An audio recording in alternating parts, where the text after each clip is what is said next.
As we mentioned earlier, Apple CEO Tim Cook fielded a lot of heated questions about the company's tax strategies today. And in fact, the corporate tax code itself was a subject of great debate.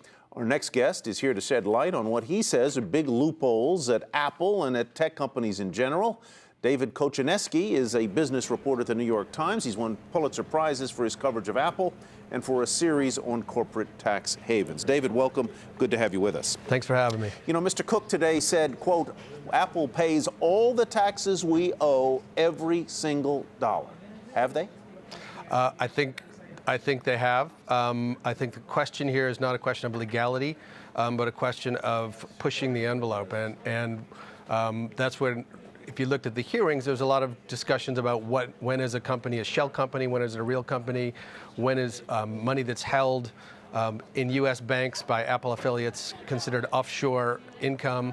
So you get into the vagaries and the arcane bits of the tax code, and it becomes a matter of, you know, how much should you pay, and should you pay? Is it fair for a corporation that has gotten as much out of the U.S. as Apple to pay as little as it does? You know, David, I think what it all comes down to is the $2 trillion that is held overseas by American companies that have made these profits in other countries. And how do you get that money back here? That's the core of all of this. And so business leaders like Tim Cook are saying, you know, give us a lower tax rate. He was proposing single digits. Others have other, you know, tax holidays, stuff like that. What can the U.S. do to incentivize these companies to bring that money back? Well, I think there's a question, a policy question about how much should they do to incentivize it? You know, the money is over there overseas. The companies could bring it back by paying the stated tax rate. And if you want to give them a break, in 2004, they were allowed a 5% tax rate rather than 35%. The question then becomes, does that give them an unfair competitive advantage with all the U.S. companies that cannot afford to offshore their their earnings? So I think that is a question. And in 2004, I think $300 billion was brought back at a reduced rate. There was a big promise that it was going to lead to hiring and investment in the U.S. In fact, just the opposite happened. The companies that brought the most back laid off workers, and a study later showed that 92 cents on the dollar was not sent to investment. It was given back to shareholders, which is fine.